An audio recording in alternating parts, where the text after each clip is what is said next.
ہمارے چینل تبلیغ T V کو ضرور سبسکرائب کریں اور نئی اپڈیٹس کے لیے گھنٹے. آج کا دین تو اتنا سستا بنا لیا ہے, گناہ سے بچنا تو ضروری ہے ہی نہیں, قرآن خوانیوں پہ زیادہ زور لگایا ہوا ہے, عید میلاد النبی پہ زور لگایا ہوا ہے زیادہ, اور زیادہ زور لگایا ہوا ہے محرم پہ, اور جس کو اہل بیت سے محبت ہوگی وہ کچھ مرثیے پڑھے گا. نہ داڑھی ہے, نہ حضرت حسین جیسی صورت بنائی ہوئی ہے, نہ حضرت حسین جیسے اعمال ہیں. حضرت حسن اور حضرت حسین بے انتہا عبادت گزار تھے, بے انتہا سخی تھے, گناہوں سے بہت زیادہ دور رہنے والے تھے.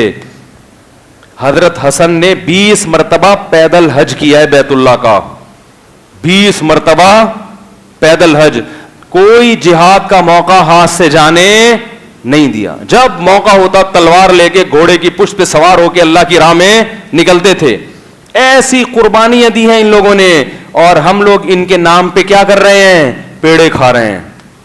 آج فلانے کی دعوت ہے حضرت حسین کے لیے, آج نبی صلی اللہ علیہ وسلم کے نام پہ دیگ کھائی جا رہی ہے, آج حضرت علی کے نام پہ پکوڑے کھائے جا رہے ہیں, آج جناب حضرت فلاں کے نام پر یہ چیز کھائی جا رہی ہے. کھاؤ کھاؤ کھاؤ کھاؤ, اور ایک دھماکے کے ساتھ بالآخر کھا کھا کے پھٹ جاتا. ان لوگوں نے تو روزے رکھے ہیں بھائی, کھایا تھوڑی ہے. ان کی سیرت اٹھا کے دیکھو, یہ تو روزے رکھا کرتے تھے, راتوں کو لمبی لمبی تہجد پڑھا کرتے تھے, دن میں لمبے لمبے روزے رکھا کر. سخاوت حضرت حسن رضی اللہ تعالی عنہ کی, میں ایک دفعہ کچھ میں نے اپنی کتاب میں ان کی سیرت لکھی ہے حضرت حسن کی. وہ میری کتاب ابھی خطرناک والی نہیں, شادیوں والی کتاب, وہ چھپ کے 2 ایڈیشن ختم ہو جائیں گے, تیسرا آ رہا ہے. اس میں نے حضرت حسن کی سیرت بہت تفصیل سے لکھی ہے. حضرت حسن رضی اللہ تعالی عنہ نے دیکھا کہ ایک شخص باغ میں, کوئی غلام ہے باغ میں بیٹھا ہوا ہے, ایک لقمہ خود کھاتا ہے اور دوسرا لقمہ کتے کے آگے ڈالتا ہے, تو کتا بھی کھاتا ہے. تو حضرت حسن نے اس سے پوچھا تم ایسا کیوں کر رہے ہو؟ اس نے کہا میں کھانا کھا رہا ہوں اور یہ کتا مجھے للچائی ہوئی نگاہوں سے دیکھ رہا ہے. تو غیرت مند آدمی کو پسند نہیں ہوتا نا کہ وہ کوئی بیٹھا ہوا دیکھ رہا ہو, اور آپ انسان تو دور کی بات, وہ جانوروں کا بھی خیال کرتے ہیں کہ یار یہ دیکھ رہی ہے, بلی بیٹھی ہوئی ہے, اس لیے کبھی یا تو کھاؤ چھپ کے, اگر بلیوں کے سامنے کھاؤ تو ایک آدھ بوٹی ان کو بھی ڈال دیا کرو. یہ بڑی عجیب سی بات ہوتی ہے, بیچارے بیٹھے ہوئے دیکھ رہے ہوتے ہیں کہ یہ کب بچائے گا, اور آپ نے پوری سنت کے مطابق پلیٹ صاف کر کے ایسی پلیٹ چمکا کے کہ بلی کو اس میں اپنا منہ نظر آ رہا ہے. حقیقت ہے. تو صاف کریں پلیٹ, لیکن ایک آدھ لقمہ اس کو بھی ڈال دیں. تو وہ غلام کیا کر رہا تھا, ایک روٹی خود کھاتا اور ایک لقمہ کتے کے آگے. حضرت حسن نے اس سے پوچھا کہ تم ایسا کیوں کر رہے ہو؟ اس نے کہا مجھے حیا آتی ہے, بھوکا مجھے دیکھ رہا ہے. اور اس زمانے میں اتنی رزق کی فراوانی نہیں تھی, اور غلام کے پاس تو ویسے ہی روٹیاں نہیں ہوتی تھیں.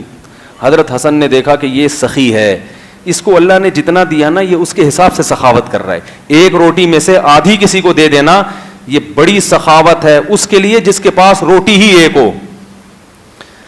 حضرت حسن نے, ایسے خاندانی لوگ پہلے لوگ تلاش کیا کرتے تھے صدقہ کرنے کے لیے. اب صدقہ کیا جاتا ہے لالچی نیچ لوگوں پر, جو کمبخت پیچھے بینک بیلنس بھر رہے ہوں اور پھٹے پرانے کپڑے پجامے پہن کے گھوم رہے ہوں, اور ہر وقت منہ پہ ان کے معذرت کے ساتھ پھٹکار برس رہی ہو, ہر وقت زبان ٹیڑھی کر کر کے کیا مانگ رہے ہوں, اور آپ ان کو دے دے کے اور کیا بنا رہے ہیں, بھکاری. ان میں یقیناً کچھ مستحق بھی ہوتے ہیں, میں سب کی بات نہیں کر رہا, زیادہ تر ان مانگنے والوں میں کون ہوتے ہیں, فراڈی. تو حضرت حسن نے دیکھا عزت دار ہے, غریب بھی ہے, اور کیسا خاندانی ہے بھائی. تو انہوں نے کہا کہ بھائی یہ اس کے لائق ہے کہ اس پر بھی سخاوت کی جائے, سخی پہ سخاوت کرو. تو حضرت حسن نے پوچھا کہ یہ باغ کس کا ہے؟ انہوں نے کہا فلاں میرا مالک ہے, اس کا باغ ہے. انہوں نے کہا ٹھیک ہے. غلام کو بھی خریدا, بڑی قیمت ہوتی غلام کی, غلام کے مالک سے باغ کو بھی خریدا, غلام کو خرید کے آزاد کیا, اور باغ اسے گفٹ کر دیا کہ اب تو غلام بھی نہیں ہے, اور اس باغ کا اونر کون ہے. آج صدقہ کیا ہوتا ہے, 5 روپے وائپر صاف, وہ وائپر لگانے والے کو پکڑا دیے.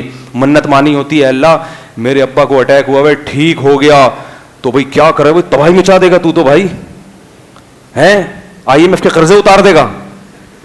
بھائی ایک دم منت جو مانتے ہیں نا آج کل, اسٹائل کیسا ہوتا ہے. میں نے مفتی صاحب منت مانی تھی کہ میری بیوی اگر واپس آ گئی تو, معذرت یہ تو زیادہ ہو گیا, یعنی میرے ابا اگر ٹھیک ہو گئے تو میں, جب وہ میں کہتے ہیں نا, میں سمجھتا ہوں یہ IMF کا قرضہ اتار دے گا. بھائی بڑی جوش میں آیا ہوا آج, تو میں 5,000 روپے صدقہ کروں گا. ابے تیری آمدن 20 لاکھ روپے ہے, 10 لاکھ روپے ہے, 5 لاکھ روپے ہے, تو تیرے لیے 5-10 ہزار کی کیا ویلیو ہے بھائی؟ کچھ تو نکالو جیب سے. قرآن کہتا ہے لن تنالوا البر حتی تنفقوا مما تحبون, نیکی کی حقیقت تک اس وقت نہیں پہنچ سکتے جب تک محبوب چیز اللہ کی راہ میں صدقہ نہ کرو. کبھی کبھار کوئی ایسی چیز بھی کر دیا کرو جس سے دل بہت اٹکا ہوا ہو, بہت اٹکا ہوا ہو دل. ہمیں بعض دفعہ دوست بڑے خاندانی, میں مدرسے میں تھا تو ہمارے ایک دوست تھے بڑے خاندانی, میں مدرسے میں آ گیا, وہ اسکول میں تھے مدرسے میں. انہوں نے کہا یار اب میں بالکل کنگلا ہوا کرتا تھا, مجھے گھر کی طرف سے تو پیسے ملتے تھے, جیب خرچی کو مڑا اڑو کے ختم کر دیتے تھے, بچاتا تھا نہیں, تو آخر میں پھر ایسے ہی گھوم رہا ہوتا تھا, پھر وہی پاپوں پہ. تو وہ میرا دوست تھا, مجھے اس کا واقعہ یاد ہے. اس نے مجھے اپنی بڑی قیمتی گھڑی ہدیہ دی. جب اس نے ہمیں گھڑی ہدیہ دی تو اس نے کہا, میں نے کہا یہ کیوں دے رہے ہو؟ اس نے کہا قرآن میں آتا ہے کہ اپنی محبوب چیز اللہ کی راہ میں صدقہ کرو. تو مجھے آج خیال ہوا کہ اپنے دوست کو گفٹ دینی چاہیے. کیا چیز؟ یہ گھڑی. وہ مجھے اس کا اب تک یاد ہے. اور پھر میں نے بھی وہ گھڑی الحمدللہ کسی کو معذرت کے ساتھ, مجھے ایسے یاد پڑتا ہے, دے دی. اللہ کرے دی ہی ہو تاکہ جھوٹ نہ ہو جائے. صحیح ہے. تو کبھی کبھار کیا کرنا چاہیے؟ اپنی محبوب چیز صدقہ کرنی چاہیے. ہدیہ بھی کر سکتے ہیں بھائی کو. سب سے پہلے تو بھائی بہن ہیں جن کو ہدیہ کرنا چاہیے. حضرت ابو طلحہ رضی اللہ تعالی عنہ, جب یہ آیت نازل ہوئی, یا رسول اللہ, اللہ نے قرآن میں فرمایا لن تنالوا البر حتی تنفقوا مما تحبون, جب تک محبوب چیز صدقہ نہیں کرو گے نیکی کی حقیقت کو نہیں پہنچ سکتے. اللہ دیکھتا مجھ سے محبت کتنی ہے. سارا کچرا مال اٹھا کے کیا کر رہے ہوتے ہیں, یہ پاجامہ نکلا ہے, یہ جہیز میں ملا تھا تو اب 20 سال ہو گئے, اب یہ کسی کام کا ہے ہی نہیں, یہ چلو کس کو دے دو, ماسی کو پکڑا دو. میرے پاس فون آتے ہیں, وہ ہمارے گھر سے کچھ پرانے پاجامے نکلے, زکوٰۃ میں دے سکتے ہیں کسی کو؟ میں کہتا ہوں کچھ تلاش کرو, کچھ بنیان بھی پھٹے ہوئے پڑے ہوں گے, اکٹھے ہی نکال دینا. وہ جو لنڈے کا مال ہے نا, جو انگریزوں نے زکوٰۃ میں, انگریز بھی زکوٰۃ نکالتے ہیں نا, تو وہ جو زکوٰۃ میں نکالا ہوا ہوتا ہے وہ لنڈے کا مال لوگ جا کے خرید رہے ہوتے ہیں. ٹھیک ہے وہ بھی دے دیں, ضائع کرنے سے بہتر ہے صدقہ کر دیں, لیکن کچھ روکڑا نکالا کرو زکوٰۃ میں, کیا پیسے ویسے نکالا کرو.